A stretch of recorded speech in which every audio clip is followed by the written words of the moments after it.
I'm ready to share my secret on how I have finally made tremendous progress in organizing over 30 years worth of those pesky physical photos, thousands of photos, no structure, no organization, and I'm about half done in less than 4 hours. Now, you're going to think this method is a little bit unhinged, and you know what? Maybe it is, but I need you to hear me out. No one else is talking about this, and it really does work. That's why I'm sharing.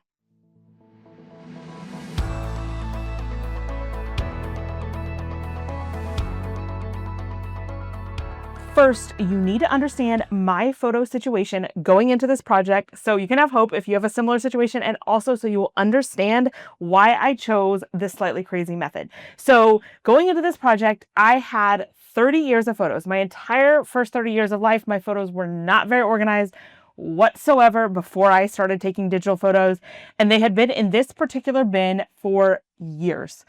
This bin was just gathering dust up in a bin in my garage. It has been through 3 moves, and that entire Rubbermaid tote totally untouched.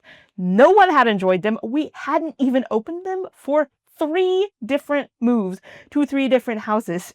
And while this may look relatively tidy, it's a mess. There is no structure, no organization. These photos right here, so totally random. Different times, different sizes, different occasions. Then we have some that are in these things, some that are in these things that, that they give you whenever you would, back in the day, whenever you would get your photos developed, some in this thing. I mean, there's no order. There's probably a couple thousand photos in here. And this wasn't all. There was a bunch of random photos too that I've already taken care of. So it was a rather overwhelming task. And I realized that it was going to take just endless hours if I wanted to follow the typical method where I would get all these out and I would create piles, and I guess you try to sort them by year. So I'd start with like 1985, and then we do 1986, and then, but they're not organized whatsoever. So that, not only would that take like unbelievable amounts of time, it would require my full concentration while I was deciding, okay, was that haircut the 1994 or the 1995 haircut, right? And then I couldn't listen to any audiobooks or even chill with my family while I was doing it. It requires full concentration, and I don't enjoy it. It doesn't sound fun. Some activities sound fun. Stressing about whether this was 1994 or 1995, not fun at all. I'd literally rather reorganize my pantry 12 times than try to do that. So where does that leave me? Because I don't want to just throw them back in the bin to go up there for another 20, 30 years until it gets passed down to my kids and they just trash it because I don't even know what it is. I want us to be able to enjoy them. And that is where this method was born. All right, here's exactly what you're going to do in order to follow this method. Number 1, step 1, you're going to get yourself a 4x6 photo album that has slots where you can slide in your 4x6 photos like this, okay? Now, I just went on Amazon. I actually searched craft stores, Amazon, Target, and tried to research the best quality, most affordable, holds the most photos. This is what I landed on. I haven't used it for a long time, so I can't promise you that it's amazing, but I'm pretty happy with it. So I'll link to this one if you just want to save yourself some time and you don't want to do the research, but any 4x6 photo album will work. I say 4x6 because that's what most people's photos are. I will address other sizes later in the FAQ section. So you get one of these albums. You'll probably need as many photos as you have. I have several of them personally. Also, I have these. I started with these because I went to the craft store. They're not exactly the same. That's okay. You don't have to have the same albums. Any 4x6 photo album will do. Step 2. You're going to take your photos. You're just going to reach in and whatever is next. No particular order. You're going to reach in, take your photos, and start placing them in the album. No order, no sorting. You then can follow the 10-second rule, which is if you can decide whether or not you want to keep a photo in under 10 seconds, you're allowed to get rid of it.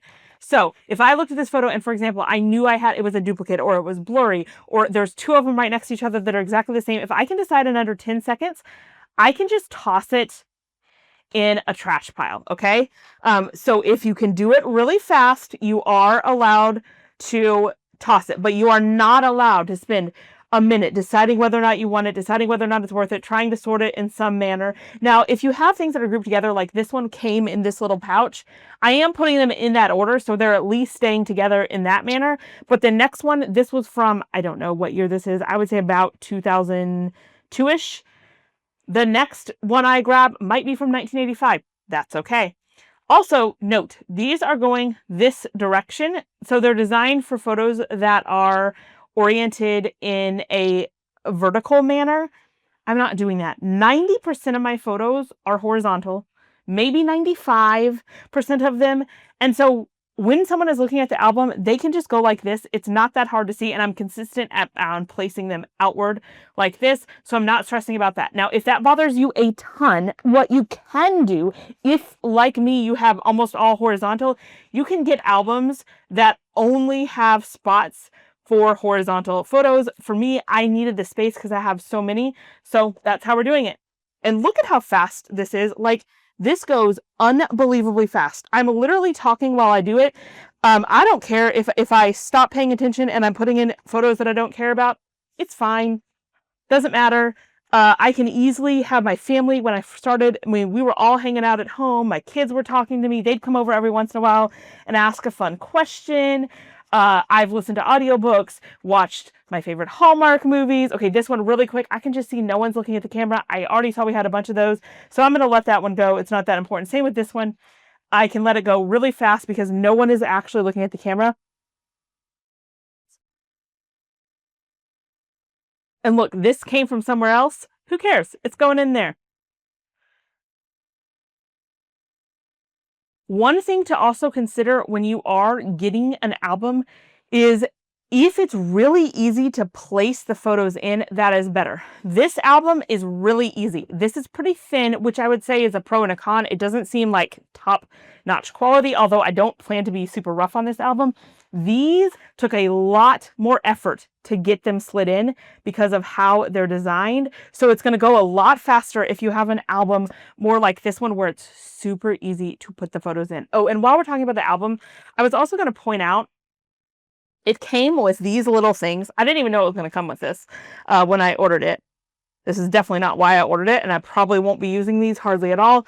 But if you wanted to write on this and then try to stick it right in there to like give some context to the photos, you could. That is not what I'm going to do. We're not stopping to write in these photos.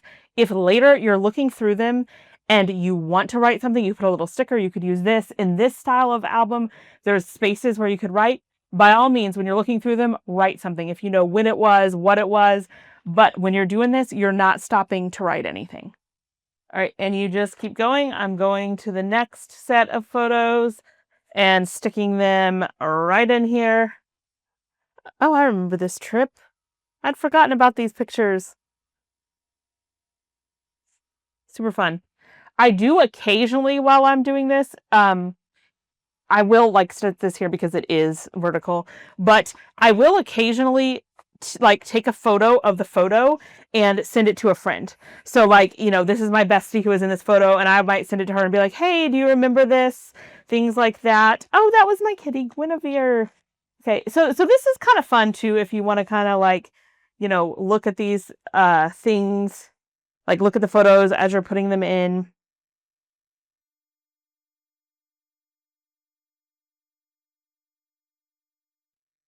Yeah, and I might send this to my friend, like take a picture of it and send it to her because it's her wedding.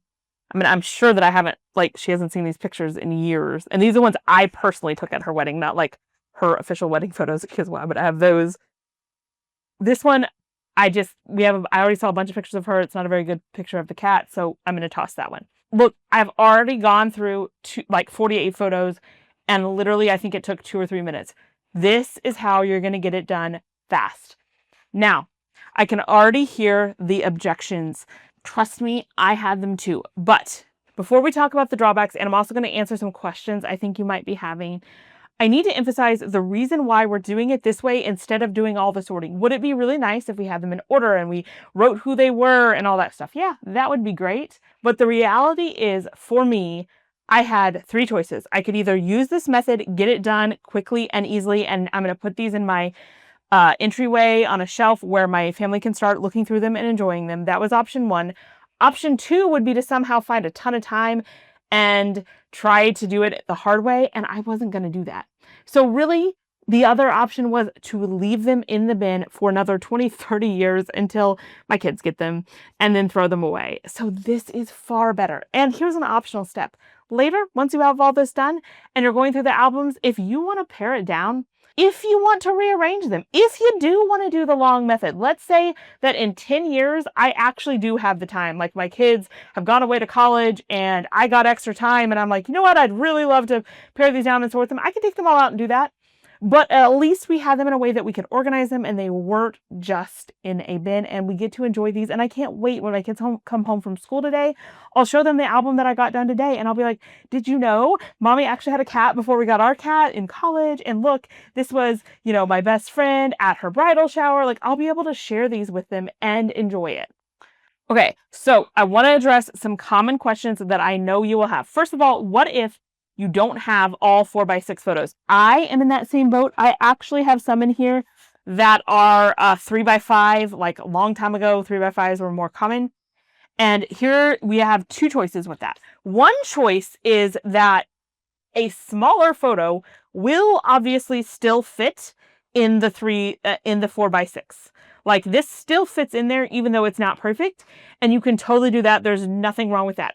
If alternatively you wanted to buy an album specific for 3x5s, you could totally do that if that makes you feel better. I most likely am just going to throw them right in with this album.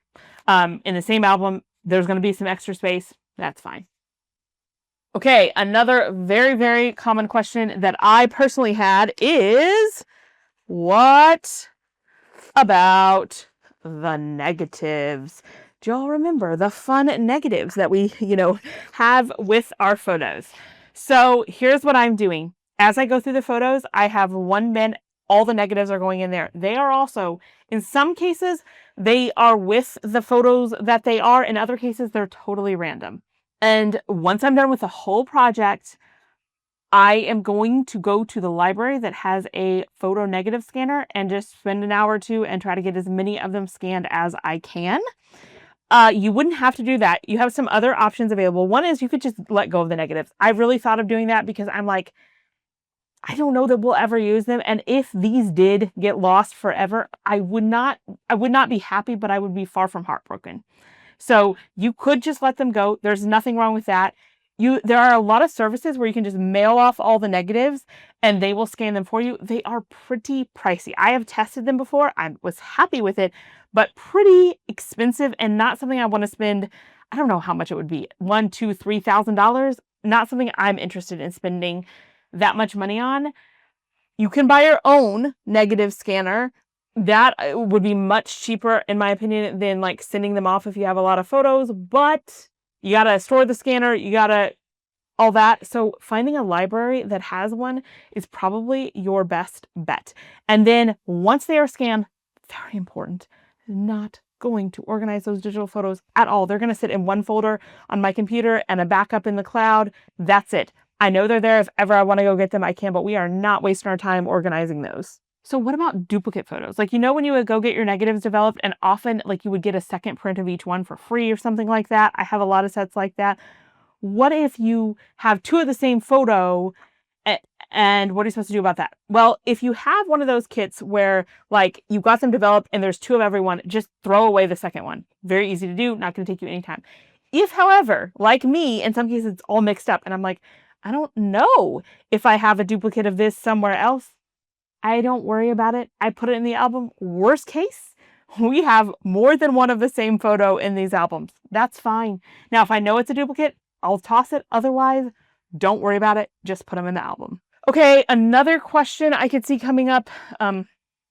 Another thing you might be wondering about is like, what about other stuff that you might have with your photos that is not actually a photo? So like I have a postcard that we bought in Big Sky, Montana. I have the trail map. Oh, that actually tells us when we went, 2003, 2004.